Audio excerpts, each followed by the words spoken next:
नमस्कार, आप देख रहे हैं आक्रमण। मैं हूं आपके साथ विवेक शांडिल्य। दुनिया में आक्रमण से हाहाकार है, कहीं आक्रमण का रण तैयार है। दुनिया के अलग अलग मोर्चों से आज तीन ऐसी तस्वीरें सामने हैं जो हुंकार की कहानी बयां कर रही हैं। तीन तस्वीरें, तीन तनाव, तीन बड़े सवाल। पहली तस्वीर, दुनिया में एक बार फिर परमाणु धमाके की कगार पर दुनिया पहुंच रही है। एक बार फिर दुनिया में एटमी रेस तेज होने की आशंका जताई जा रही है। दरअसल रूस और अमेरिका के बीच परमाणु हथियारों पर लगाम लगाने वाली संधि खत्म हो चुकी है, जिसके बाद यह आशंका जताई जा रही है कि दोनों ही देश और ज्यादा से ज्यादा एटमी परीक्षण कर सकते हैं और उनके साथ दूसरे देश भी इस रेस में शामिल हो सकते हैं।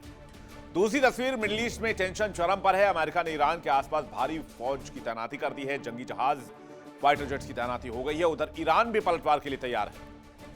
मिसाइल से लेकर समंदर में ड्रोन कैरियर तक तैनात कर दिए गए हैं। जाहिर है यहां किसी भी वक्त जंग की चिंगारी फूट सकती है।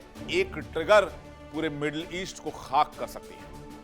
और तीसरी तस्वीर यूक्रेन से है। यूक्रेन और रूस के बीच जंग पहले से कहीं ज्यादा भीषण हो चुकी है। रूस के हर हमले में गुजरते दिन के साथ बढ़ोतरी देखी जा रही है।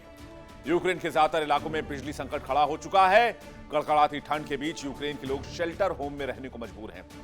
तीन तस्वीरें, तीन जंग के मैदान और दुनिया में एक ही सवाल, क्या दुनिया कूटनीति की राह चुनेगी या फिर जंग का काला अध्याय लिखा जाएगा?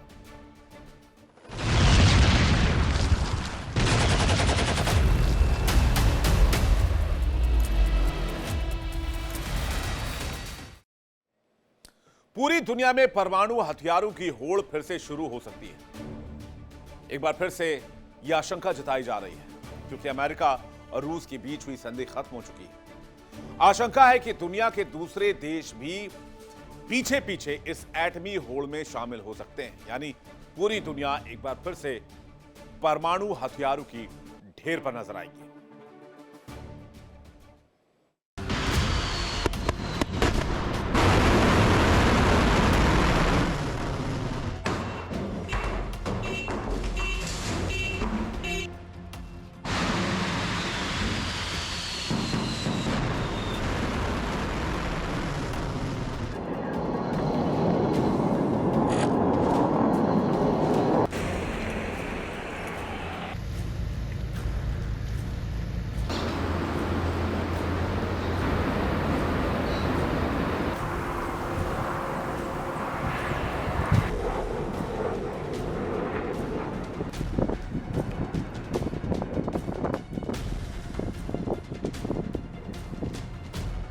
दुनिया में बढ़ेगी परमाणु रेस।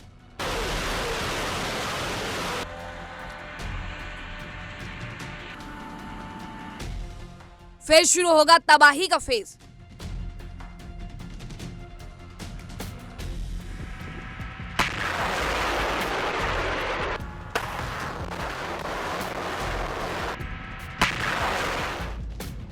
क्या खत्म हो जाएगी दुनिया?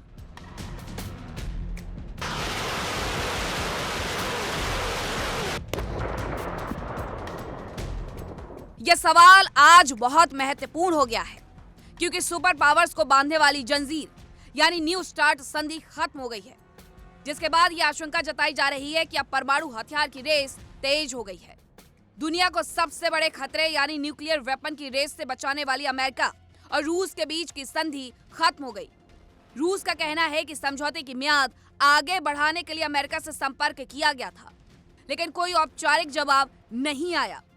आइए सबसे पहले आपको बताते हैं दुनिया में मौजूद परमाणु खतरे के बारे में। सीप्री की रिपोर्ट के मुताबिक रूस के पास कुल 5,459 परमाणु हथियार हैं।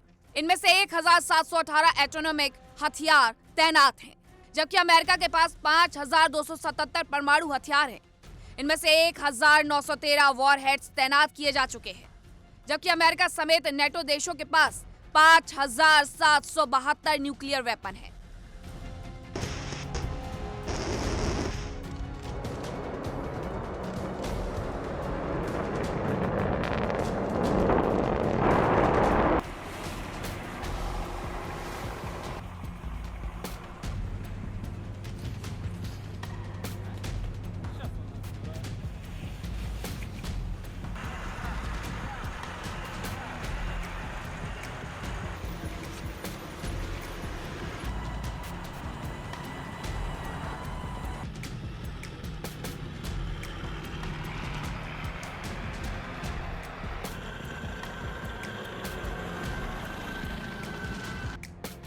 समझौता खत्म होने के बाद अब परमाणु हथियारों को लेकर कोई नियम नहीं होंगे।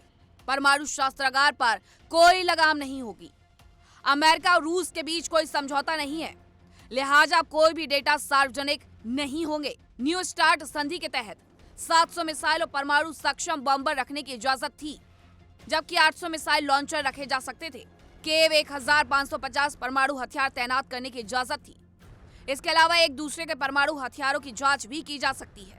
कोविड के दौरान निरीक्षण की प्रक्रिया रुकी थी, जो बाद में शुरू ही नहीं हुई। अब आइए आपको बताते हैं अमेरिका और रूस के बीच परमाणु हथियारों पर रोक के बारे में।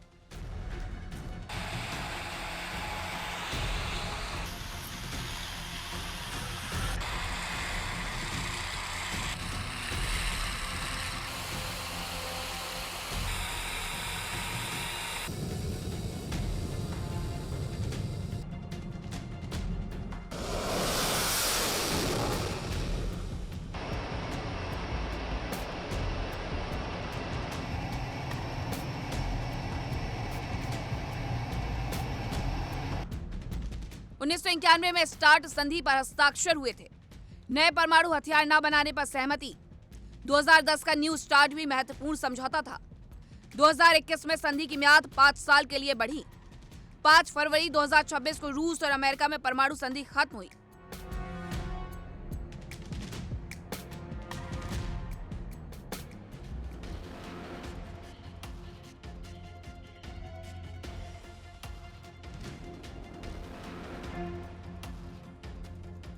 पचास साल बाद पहली बार दुनिया ऐसी स्थिति में है जहां अमेरिका और रूस अपने अपने परमाणु हथियारों पर किसी को जवाबदेह नहीं है, और यही वजह है कि दुनिया टेंशन में तेजी से बढ़ रही है। विशेषज्ञ चेतावनी दे रहे हैं, यह सिर्फ एक संधि का अंत नहीं है, यह परमाणु हथियारों की नई दौर की शुरुआत हो सकती है। एक ऐसी दौर जिसका अंजाम किसी कंट्रोल रूम से नहीं बल्कि तबाही से तय होगा। अब आइए आपको बताते हैं कि इस संधि के खत्म होने के क्या असर हो सकते हैं।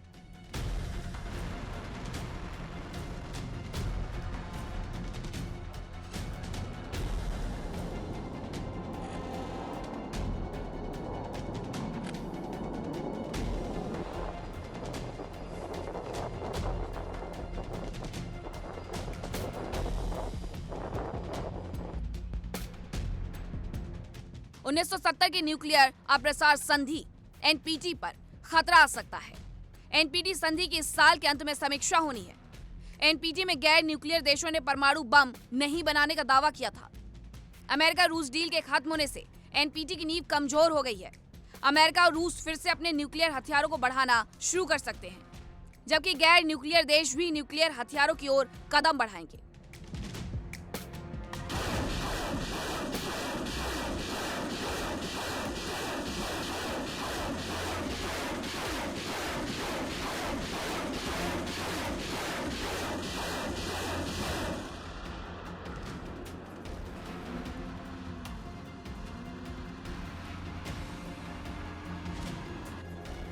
साफ है कि अब दुनिया में परमाणु हथियारों की होड़ बढ़ेगी। महाशक्तियों के साथ ही छोटे छोटे देश भी न्यूक्लियर बम बनाने की कोशिश करेंगे, जो यकीनन दुनिया को तबाही के कगार पर पहुंचा देगा। Bureau report, India daily.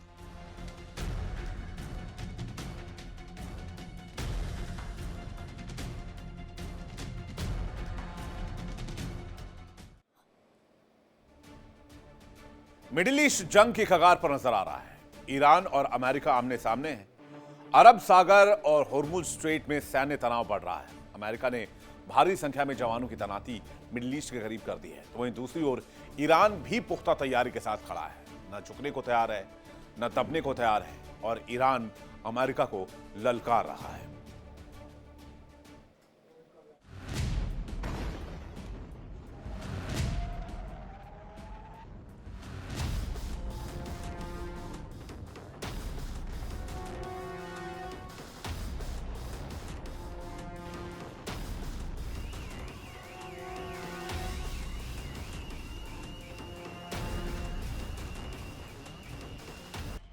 मध्य पूर्व, जहां जमीन के ऊपर सिर्फ सन्नाटा दिखता है,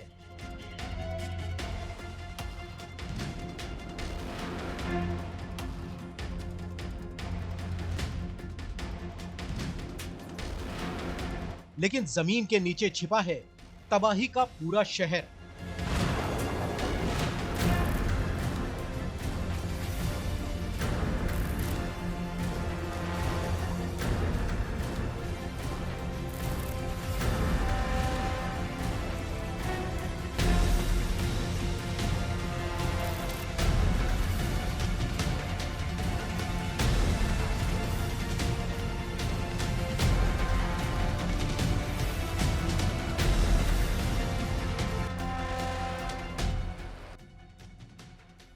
अमेरिका और ईरान आमने सामने हैं।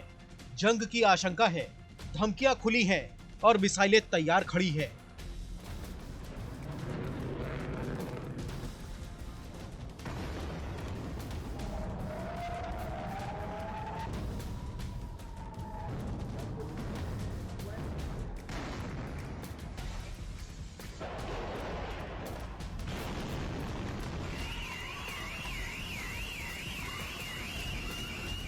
आज सवाल ये है कि क्या ईरान की मिसाइल ताकत अमेरिका जैसे सुपर पावर को डरा रही है?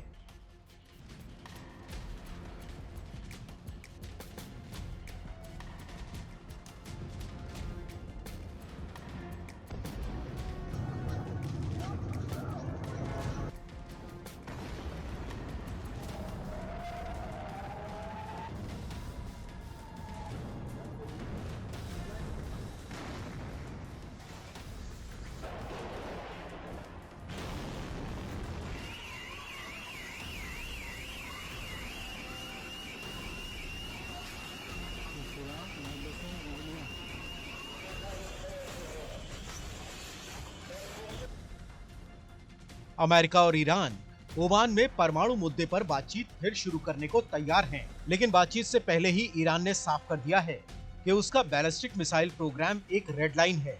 ईरान की चेतावनी सीधी है कि अगर हमला हुआ तो जवाब सोच से कहीं ज्यादा खतरनाक होगा।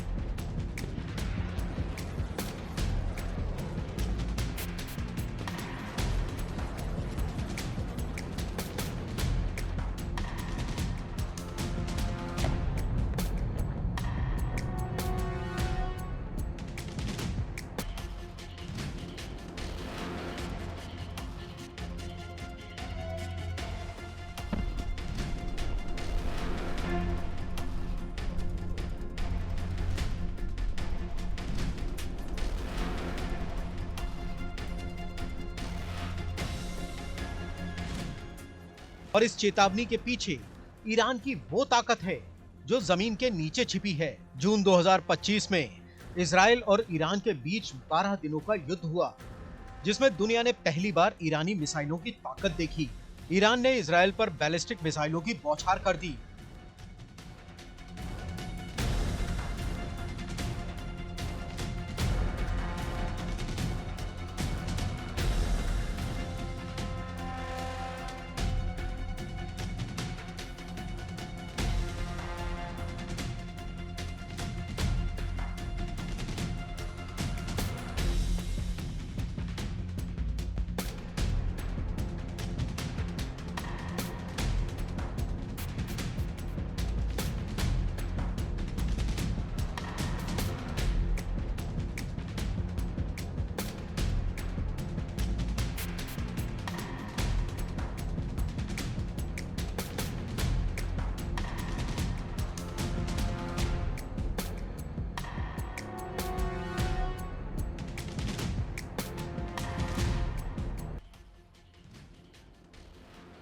दर्जनों लोग मारे गए, इमारतें तबाह हुई और ये सब हुआ जब इजराइल के पास दुनिया का सबसे मजबूत एयर डिफेंस सिस्टम मौजूद था। यहीं से ईरानी मिसाइलों का खौफ दुनिया के दिमाग में बैठ गया। Institute for the study of war के मुताबिक 2025 के युद्ध में इजराइल ने ईरान के लगभग 1/3 मिसाइल लॉन्चर नष्ट कर दिए।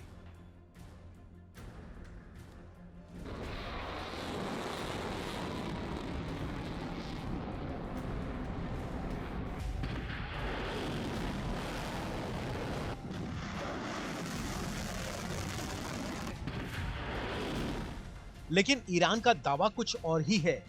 तेहरान कहता है कि हम नुकसान से उबर चुके हैं और हमारी ताकत पहले से कहीं ज्यादा है, यानी जितना दिख रहा है उससे कहीं ज्यादा ईरान के पास छिपा है। अमेरिकी राष्ट्रीय खुफिया एजेंसियों के मुताबिक ईरान के पास मध्य पूर्व में बैलिस्टिक मिसाइलों का सबसे बड़ा भंडार है। इन मिसाइलों की रेंज 2000 किलोमीटर तक है, यानी इजराइल पूरी तरह से निशाने पर है। और सिर्फ इजराइल ही नहीं, अमेरिकी सैन्य ठिकाने भी निशाने पर हैं।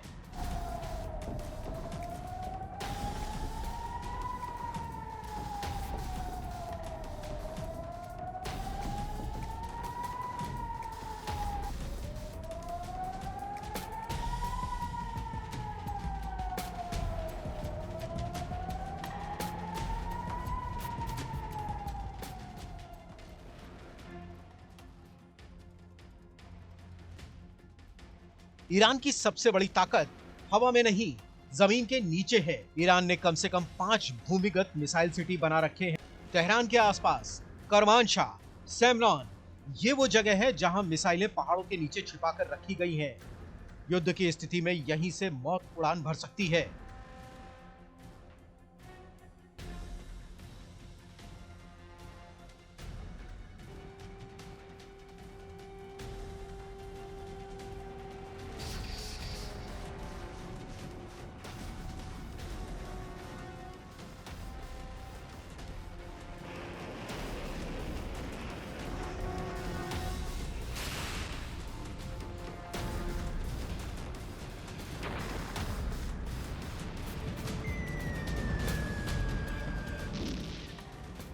ईरान के शस्त्रागार में एक से बढ़कर एक खतरनाक मिसाइलें हैं। सेजिल मिसाइलों की रेंज 2000 किलोमीटर है।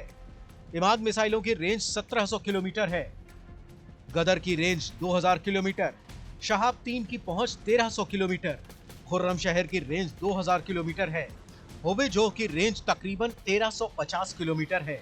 ये सभी मिसाइलें इजराइल तक आसानी से पहुंच सकती हैं।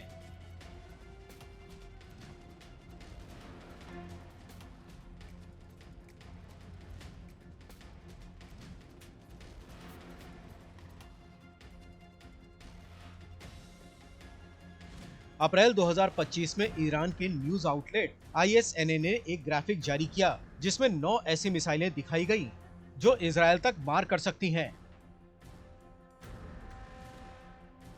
सेजिल मिसाइल की स्पीड 17,000 किलोमीटर प्रति घंटे है, यानी हाइपरसोनिक रफ्तार की तरह, इतनी तेज कि एयर डिफेंस सिस्टम को सोचने का मौका भी ना मिले। सवाल सिर्फ इजराइल का ही नहीं है, अरब देशों में भी ईरान की मिसाइल ताकत को लेकर चिंता बढ़ रही है। अमेरिकी सैन्य ठिकाने, खाड़ी के देश सब ईरानी मिसाइलों की रेंज में है। यही वजह है कि अमेरिका भी हर कदम फूंक फूंक कर रख रहा है। तो क्या ईरान की मिसाइल ताकत अमेरिका को पीछे हटने पर मजबूर कर रही है? दावा यही है कि अमेरिका भविष्य के खतरे को देखकर सीधे टकराव से बचना चाहता है, लेकिन एक चिंगारी और पूरा मध्य पूर्व आग में झुलस सकता है। मिसाइलें तैयार हैं, ठिकाने तय हैं। अब सवाल बस एक है कि क्या कूटनीति बचेगी या बोलेगी पाताल से उठने वाली ईरान की आग। Bureau report, India daily.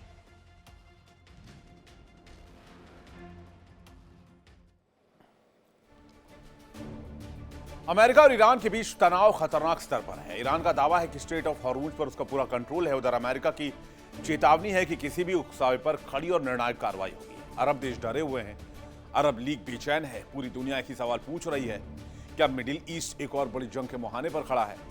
Hormuz पर जंग की आहट, लेकिन सवाल उठता है कि ईरान किन हथियारों से लड़ेगा?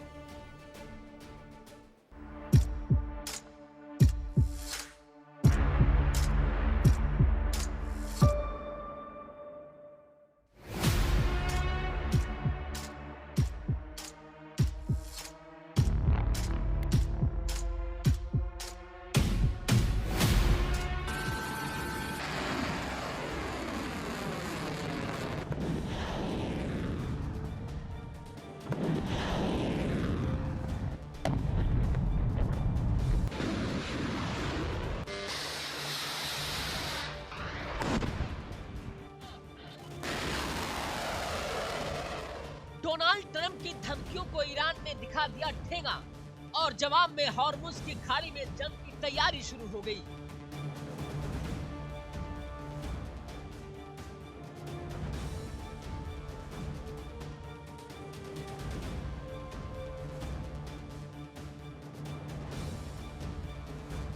जहां से दुनिया का तेल बहता है वहां बारूद की गंध है। ईरान की हरकतों से सिर्फ अमेरिका नहीं, पूरी दुनिया डर गई है।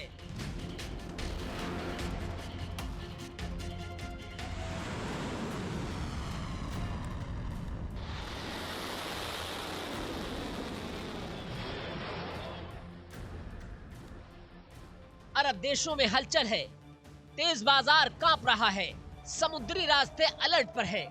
हॉर्मुज एक सकरा रास्ता, लेकिन असर पूरी दुनिया पर पड़ने वाला है। अगर यहाँ आग लगी तो सिर्फ मिसाइलें नहीं चलेंगी, दुनिया की अर्थव्यवस्था भी झुलस जाएगी।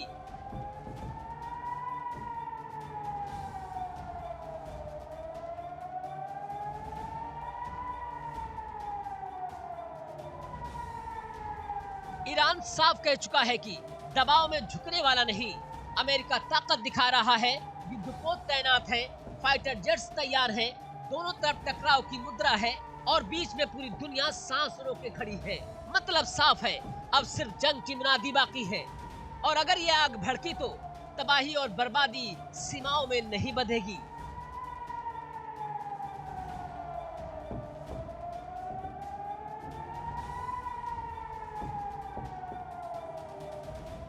स्ट्रेट ऑफ हॉर्मुज दुनिया का सबसे संवेदनशील समुद्री रास्ता। यहीं से दुनिया का लगभग 20% तेल गुजरता है। अगर ये टकराव हुआ तो असर सिर्फ अमेरिका और ईरान तक सीमित नहीं रहेगा। तेल की सप्लाई रुकेगी, कीमतें उछाल मारेंगी और वैश्विक अर्थव्यवस्था हिल जाएगी। इसी डर की वजह से अरब देश खुले तौर पर टकराव नहीं चाहते।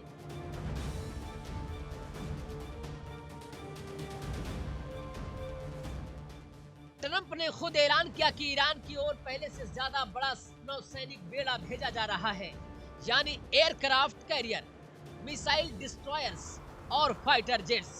संदेश साफ, अगर हमला हुआ तो जवाब भी वैसा ही होगा।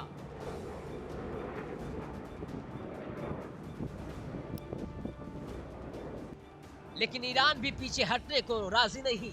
तेहरान ने साफ कहा, अगर हमला हुआ तो करारा जवाब मिलेगा। ईरान का दावा है हॉर्मुज पर उसकी पूरी पकड़ है। मतलब अगर जंग भड़की तो सबसे पहले तेल की नब्ज दबेगी।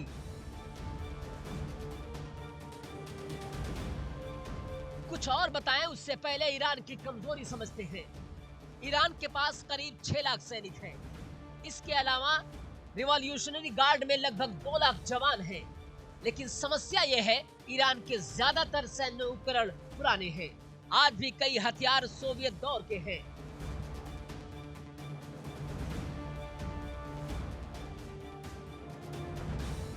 अगर अमेरिका से जंग होती है तो थल सेना लगभग बेकार होगी। ईरान की वायुसेना भी कमजोर है, लेकिन ईरान की असली ताकत है ड्रोन और मिसाइल। अमेरिकी नौसैनिक बेड़े पर ईरान ड्रोन, स्वार्म और मिसाइल अटैक कर सकता है। यही ईरान की युद्ध रणनीति है।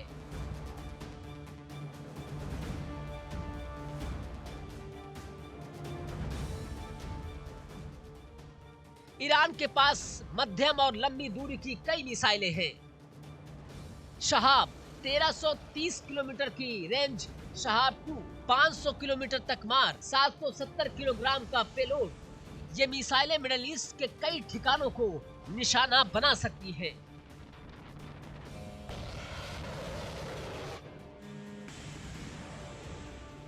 ईरान का सबसे खतरनाक हथियार सेजिल मिसाइल, रेंज तो 1000 किलोमीटर, पेलोड करीब 700 किलोग्राम। ये मिसाइल भारी पारंपरिक वॉरहेड ले जा सकती है और दूर तक मार भी कर सकती है।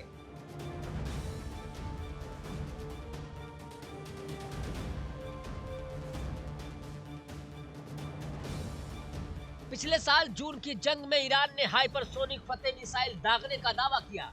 ईरान के मुताबिक उसकी रेंज 1400 किलोमीटर, स्पीड 13 से 15 मैक है।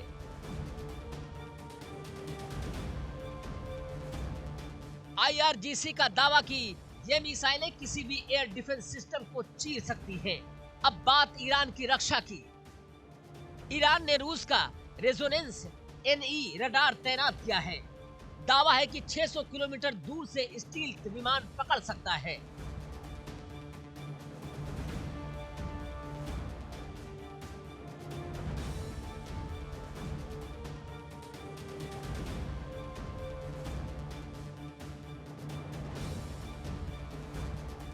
इसके अलावा ईरान के पास S-300 एयर डिफेंस सिस्टम है। ये एक साथ 100 टारगेट ट्रैक और 6 पर हमला कर सकता है।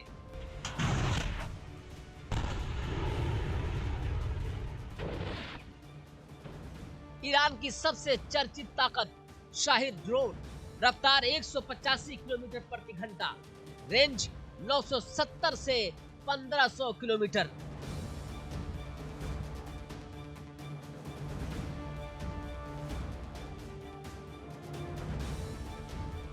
पैंतालीस किलो तक विस्फोटक ले जा सकता है। यूक्रेन युद्ध में इन्हीं ड्रोन ने दुनिया का ध्यान खींचा था।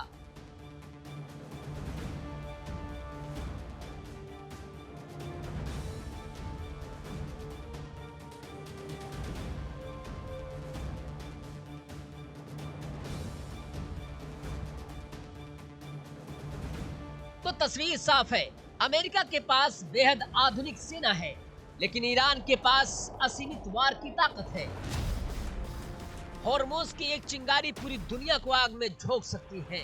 अब सवाल यही है, क्या बातचीत इस टकराव को रोकेगी या फिर दुनिया एक और बड़े युद्ध की गवाह बनेगी?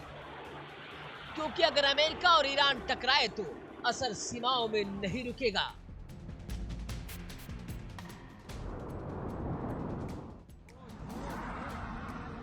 Bureau report, India daily.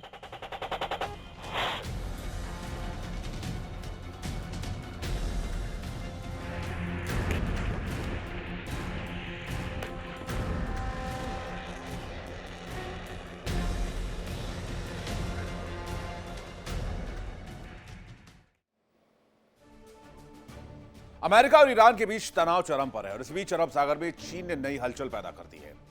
चीन का रिसर्च जहाज दयांग हियाओ अमेरिकी aircraft carrier USS Abraham Lincoln की जासूसी करता हुआ देखा गया है। आशंका जताई जा रही कि चीन अमेरिकी सैन्य गतिविधियों पर नजर रख रहा है और हर एक इनपुट वो ईरान को दे रहा है। उधर अमेरिका ने ईरान को हमले की धमकी दी है। ऐसे में सवाल है कि क्या अरब सागर किसी बड़े टकराव का गवाह बनने वाला है?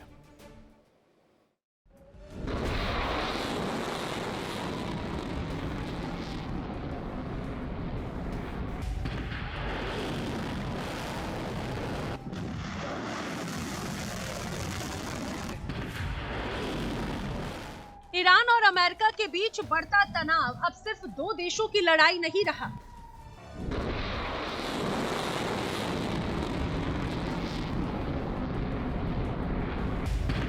ये टकराव अब वैश्विक शक्ल ले चुका है। एक तरफ अमेरिका और ईरान सीधे आमने सामने हैं, तो दूसरी तरफ रूस और चीन भी इस पूरे घटनाक्रम में सक्रिय भूमिका निभाते दिख रहे हैं।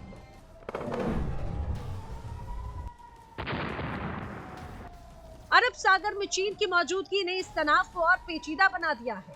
दरअसल अमेरिका और ईरान के बीच तनाव के ठीक उसी दौर में चीन का एक रिसर्च जहाज अरब सागर में देखा गया।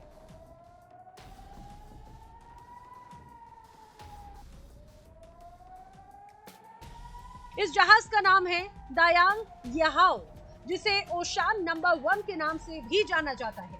और इस चीनी जहाज की मौजूदगी ने कई बड़े सवाल खड़े कर दिए हैं। क्या चीन अमेरिका की सैन्य गतिविधियों पर नजर रख रहा है और क्या वो ईरान को गुप्त जानकारियां दे रहा है?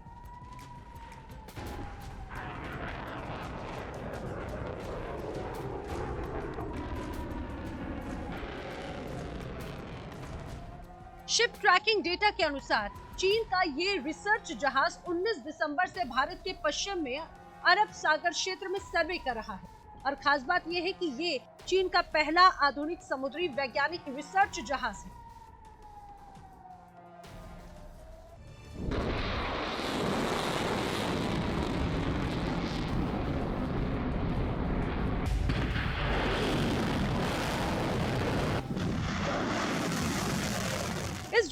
बेहद एडवांस तकनीक है। ये समुद्र की गहराई, समुद्र की सतह के नीचे की बनावट को रियल टाइम में मैप कर सकता है, यानी समंदर के भीतर आखिर क्या चल रहा है इसकी पूरी तस्वीर ये जहाज तैयार कर सकता है।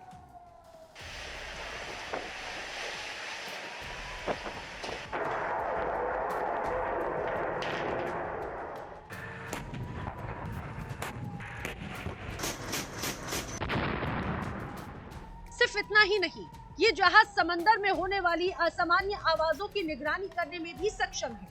इसका मतलब स्पष्ट है, पनडुब्बियों की गतिविधियां, सैन्य मूवमेंट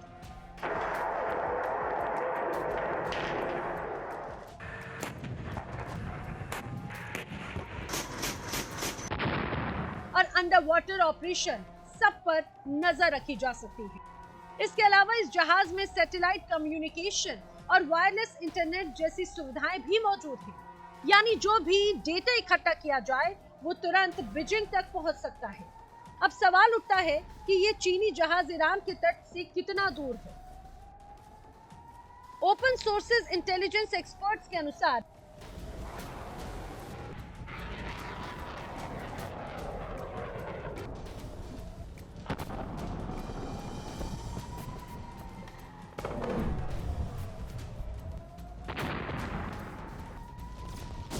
ये जहाज उस समुद्री इलाके में काम कर रहा है जहां अमेरिकी aircraft carrier USS Abraham Lincoln भी मौजूद था।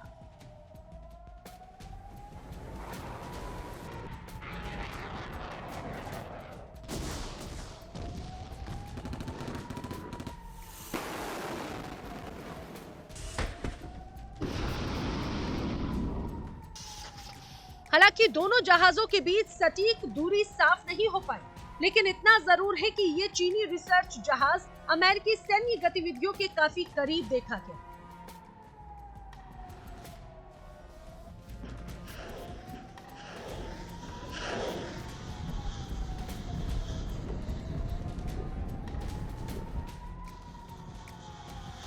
जानकारी के अनुसार 27 जनवरी के बाद ये जहाज ईरान के तट से करीब 171 नॉटिकल मील यानी लगभग 320 किलोमीटर दक्षिण की ओर चला गया। फिलहाल ये जहाज अरब सागर में भारत और पाकिस्तान के तटों के पास अभी भी सक्रिय है। अब इस पूरे घटनाक्रम को अगर अमेरिका ईरान तनाव के बड़े फ्रेम में देखें तो तस्वीर और भी ज्यादा गंभीर हो जाती है। अमेरिका ने ईरान के परमाणु कार्यक्रम और प्रदर्शनकारियों पर कड़ी कार्रवाई को लेकर खुली चिंता जताई। इतना ही नहीं, अमेरिका ने ईरान को हमले की धमकी भी दी।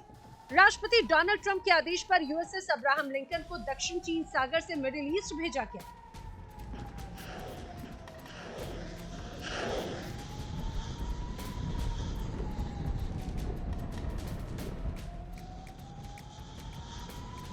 यानी अमेरिका ने खुलकर सैन्य दबाव बनाना शुरू कर दिया है। उधर ईरान भी पीछे हटने के मूड में नहीं है। ईरान ने हॉर्मुज स्ट्रेट में 2 दिन का लाइव फायर नौसैनिक अभ्यास करने की घोषणा की और ये कोई आम समुद्री रास्ता नहीं है। हॉर्मुज स्ट्रेट से दुनिया का करीब 20% तेल सप्लाई होता है और अगर यहाँ पर जरा सा भी तनाव बढ़ा तो तेल की कीमतें, वैश्विक अर्थव्यवस्था और ऊर्जा सुरक्षा पर सीधा असर पड़ेगा।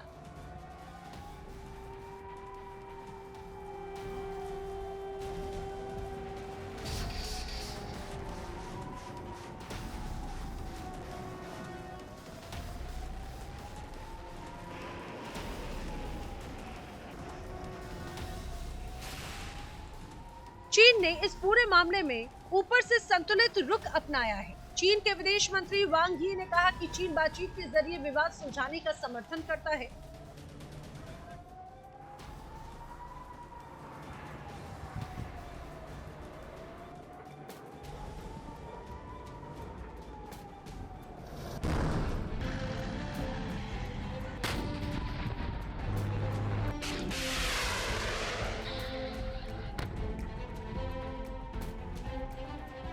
सवाल यही है कि अगर चीन शांति चाहता है तो उसका अत्याधुनिक रिसर्च जहाज अमेरिकी सैन्य जहाजों के इतने करीब आखिर कर क्या रहा है।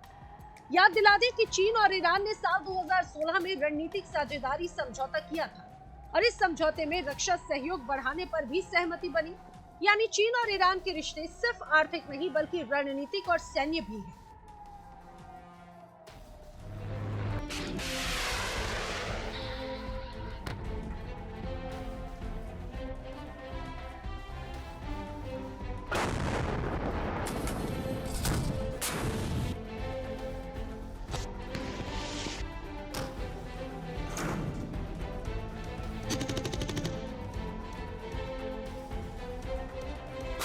ऐसे में अरब सागर में चीनी जहाज की मौजूदगी महज वैज्ञानिक रिसर्च मानी जाए या इसके पीछे कोई और एजेंडा है? क्या चीन अमेरिकी सैन्य मूवमेंट का डेटा ईरान के साथ साझा कर रहा है?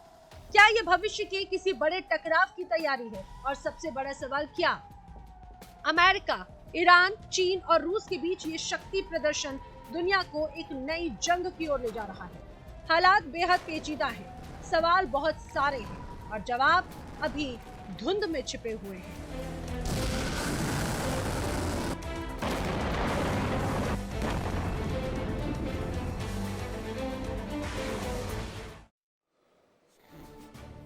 रूस और यूक्रेन के बीच जंग 4 साल पूरे होने वाले हैं, लेकिन हालात आज भी वैसे ही हैं जहां पहले दिन थे।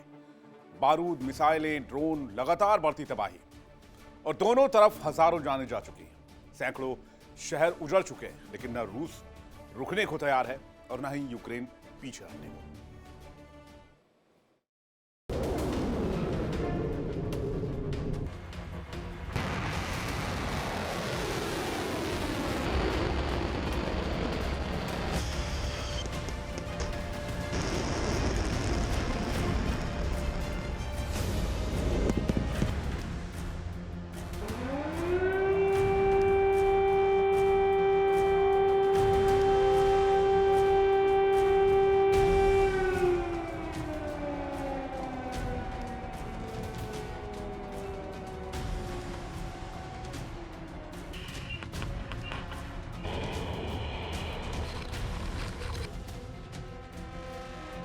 रूस यूक्रेन युद्ध 4 बरस, 200 से ज्यादा हफ्ते, हजारों मिसाइलें और अनगिनत रातें जो दिन से ज्यादा आग उगल रही है।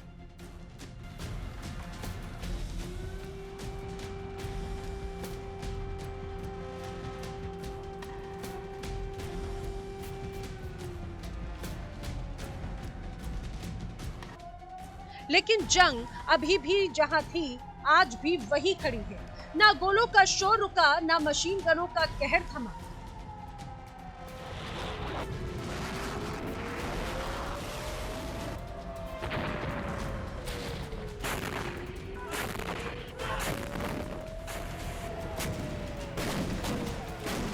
और ना ही ड्रोन का आसमान चीरता आतंक थमा है।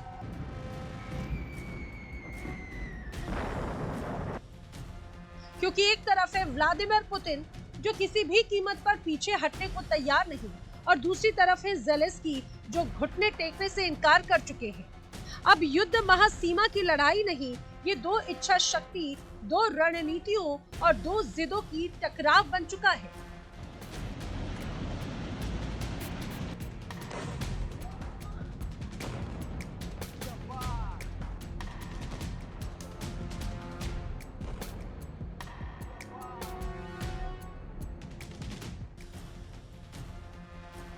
और इसी टकराव के बीच एक बार फिर दुनिया ने देखा ड्रोन का वो तांडव जिसने रूस के कई शहरों को दहला कर रख दिया।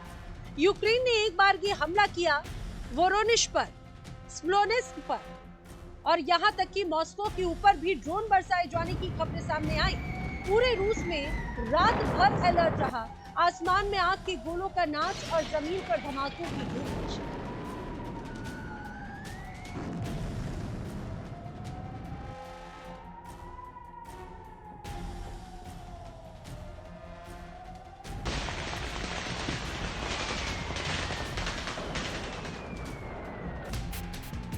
इधर पूर्वी मोर्चे पर यूक्रेन ने फिर मोर्चा खोल दिया है। प्रोकोवस्क, जिसे रूस महीनों की जद्दोजहद के बाद काबू में लाया था, वहीं पर यूक्रेनी फोर्सेस ने कुछ इलाकों को वापस खींच लिया। यानी एक तरह से रूस के लिए ये रणनीतिक झटका था।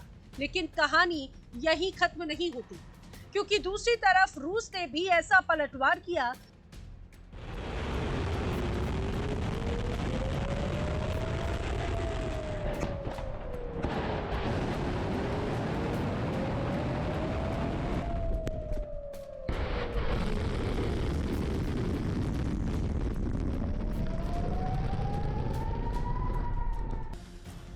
जो यूक्रेन की नसों में सिहरन भरते। ओडेसा, कीव, खार्किव, लुहांस्क, चारों ओर आग, बारूद और दहती इमारतों की गूंज। रूस का दावा है कि सिर्फ सैनिक ठिकाने नहीं बल्कि वो इंफ्रास्ट्रक्चर भी निशाने पर है जो यूक्रेन की रीढ़ समझी जाती है।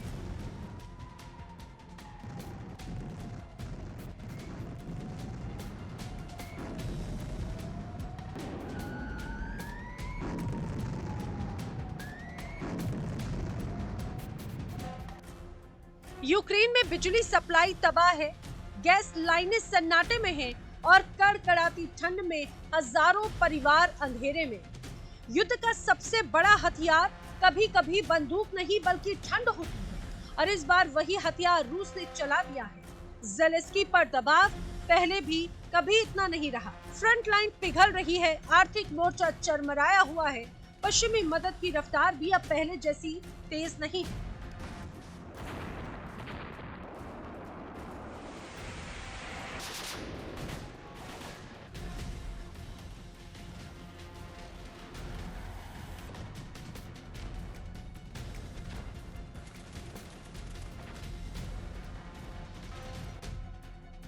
लेकिन सबसे बड़ा सवाल ये, क्या डोनाल्ड ट्रंप की शांति नीति काम कर गई या फिर यूरोप की रणनीति नाकाम हो गई? ट्रंप जो व्हाइट हाउस में कदम रखते ही दावा कर चुके थे कि मैं 24 घंटे में रूस यूक्रेन युद्ध खत्म कर दूंगा, अमेरिका की राजनीति में ये सिर्फ बयान नहीं बल्कि एक पावर मूव था। और यही ट्रंप शांति फॉर्मूला हाल के हफ्तों में फिर सुर्खियों में आया। ज़ेलेंस्की ने इसे फिर खारिज कर दिया, लेकिन क्या उसका असर मैदान जंग में दिख रहा है?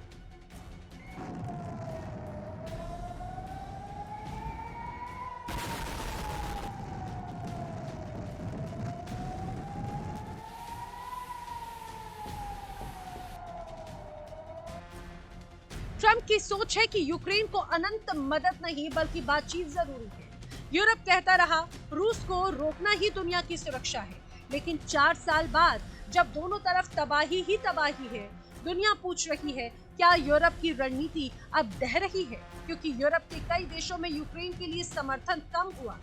दंगे, विरोध और बढ़ते बिलों से परेशान जनता सवाल पूछ रही है कि आखिर ये युद्ध कब तक? यानी मैदान में लड़ाई यूक्रेन लड़ रहा है, लेकिन आर्थिक मोर्चा यूरोप झेल रहा है।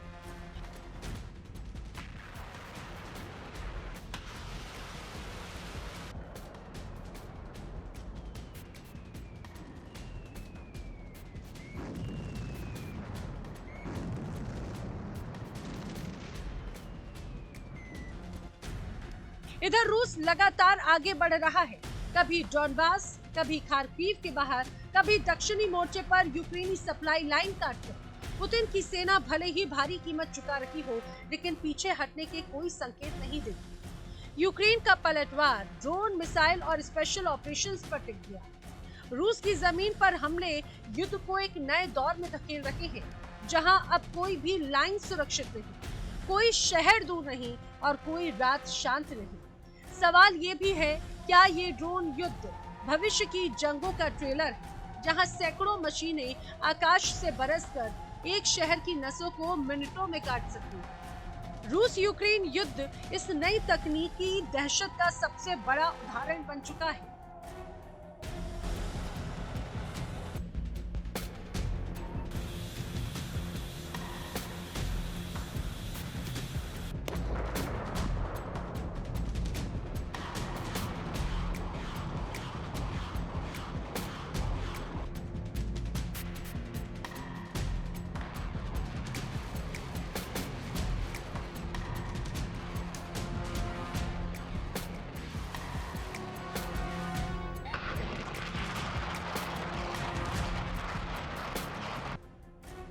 लेकिन इन सब के बीच सबसे बड़ा संकट यूक्रेन का इंफ्रास्ट्रक्चर, बिजली ठप, गैस ठप, सप्लाई चेन तबाह। लाखों लोग ठिठुरती सर्दी में सिर्फ मौन में एक ही सवाल पूछ रहे हैं, क्या ये युद्ध कभी थमेगा?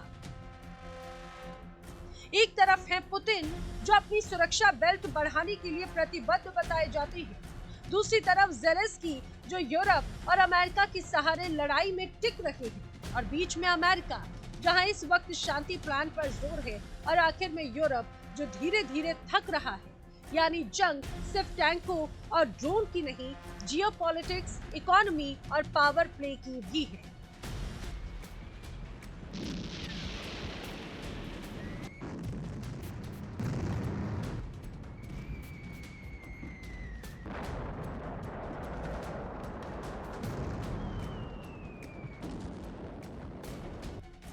तो क्या ट्रंप की नीति वाकई में काम करने लगी है या फिर ये सब महज दबाव की राजनीति है? क्या यूरोप की मंशा सच में फेल होती दिख रही है या वक्त ने रणनीति को कर दिया है कमजोर? फिलहाल एक ही तस्वीर साफ है। रूस यूक्रेन युद्ध रुकने से ज्यादा बढ़ने के संकेत दे रहा है। ड्रोन का आतंक, मिसाइलों की बारिश और राजनीति के इस शतरंज में अब बहुत चालें बाकी हैं। जब तक जंग की आग शांत नहीं होती, दुनिया सिर्फ देख सकती है एक ऐसा युद्ध जिसका अंत किसी को नजर नहीं आ रहा। Bureau report, India daily.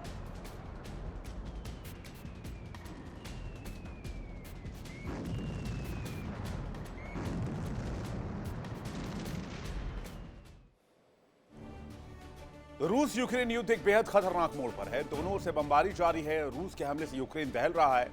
Power station तबाह हो रहे हैं, इलेक्ट्रिसिटी लाइनें ध्वस्त हो रही हैं। यूक्रेन का एक बड़ा हिस्सा अंधेरे और ठंड की चपेट में है। वहीं यूक्रेन भी रूस की आर्थिक रीढ़ पर वार कर रहा है और दोनों ओर तबाही जारी है।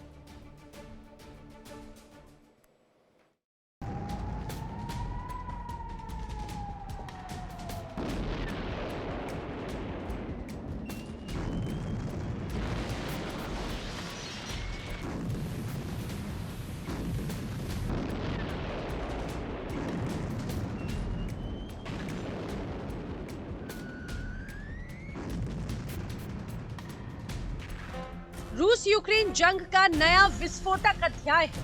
ड्रोन और मिसाइलों से तबाही मचाई तो यूक्रेन धुआं धुआं हो गया।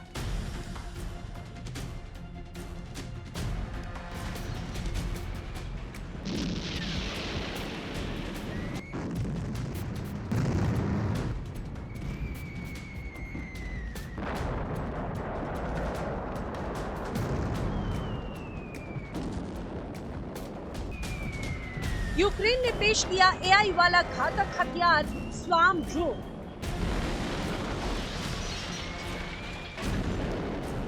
ड्रोन, मिसाइल और पुतिन का अल्टीमेटम जंग को विस्तार दे रहा है।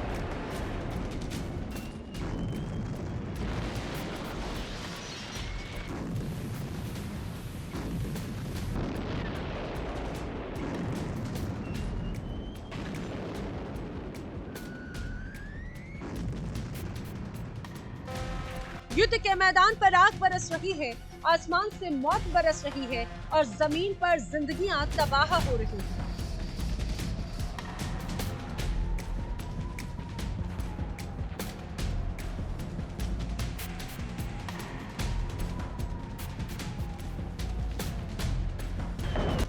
रूस यूक्रेन की जंग अब और भी ज्यादा खतरनाक हो चुकी है। पहला धमाका, रूस का विशाल हमला। रूस ने एक साथ ड्रोन और मिसाइलें दागी और देखते ही देखते कई शहर धुआं धुआं हो गए। कई इमारतें खंडर में तब्दील हो गई। जरूरी ढांचे मलबे में दब गए। आंकड़े बताते हैं कि एक व्यक्ति की मौत हुई और 24 लोग घायल हुए, जिनमें 3 मासूम बच्चे भी शामिल हैं। लेकिन यह आंकड़ा जमीनी हकीकत का पूरा दर्द बता नहीं सकता, क्योंकि इस हमले ने 14 अलग अलग जगहों को हिलाकर रख दिया।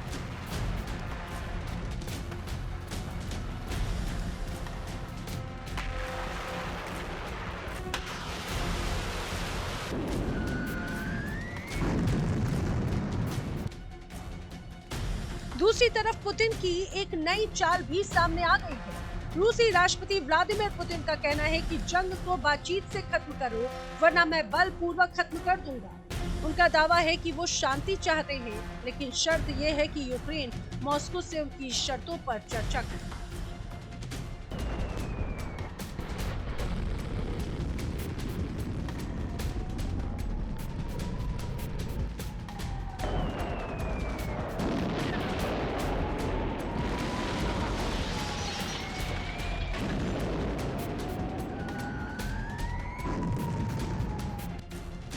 पुतिन का अल्टीमेटम साफ है, या तो समझदारी से जंग खत्म करो या फिर मेरी ताकत से। यानी जंग अब दो मोर्चों पर खेली जा रही है। एक मोर्चा है हथियारों और बमों का और दूसरा मोर्चा बयानों का, अल्टीमेटम का। लेकिन सबसे बड़ा ट्विस्ट आया यूक्रेन की नई टेक्नोलॉजी से। जंग में अब एंट्री हो चुकी है एआई पावर्ड स्वार्म ड्रोन की। जी हाँ, वो ड्रोन जो अब इंसानों के कंट्रोल पर पूरी तरह से निर्भर नहीं है। इन ड्रोन में आर्टिफिशियल इंटेलिजेंस का दिमाग है। ये खुद तय करते हैं कि किस टारगेट को मारना है। ये आपस में सिंक्रोनाइज होकर समूह में हमला करते हैं। यानी अब ड्रोन को कंट्रोल करने के लिए रिमोट की जरूरत बहुत कम है, क्योंकि ड्रोन के पास खुद का दिमाग जो है।